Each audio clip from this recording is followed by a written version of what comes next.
बिस्मिल्लाहिर्रहमानिर्रहीम। अस्सलाम वालेकुम। मैं हूं इकबाल सहर और आप देख रहे हैं रियल न्यूज़ वर्ल्ड।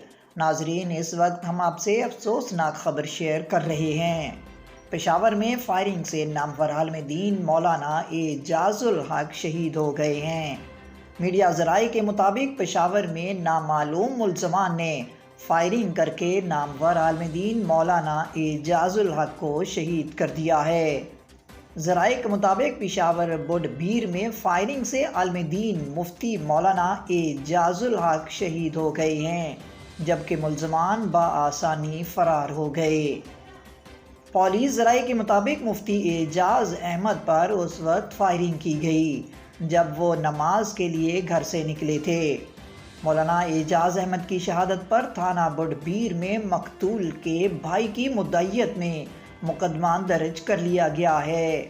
ज़राए के मुताबिक शहीद होने वाले मौलाना एजाज अहमद का ताल्लुक जमीयत उलमाए इस्लाम से था। मज़ीद अपडेट के लिए हमारे साथ वाबस्ता रहें। अगर आपने हमारे चैनल को सब्सक्राइब नहीं किया तो प्लीज़ कर दीजिए और बेल आइकन को प्रेस करना मत भूलिए ताकि हमारी नई वीडियो का नोटिफिकेशन बर वक्त आप तक पहुँच सके। कमेंट बॉक्स में अपने ख्यालात का इजहार कीजिए।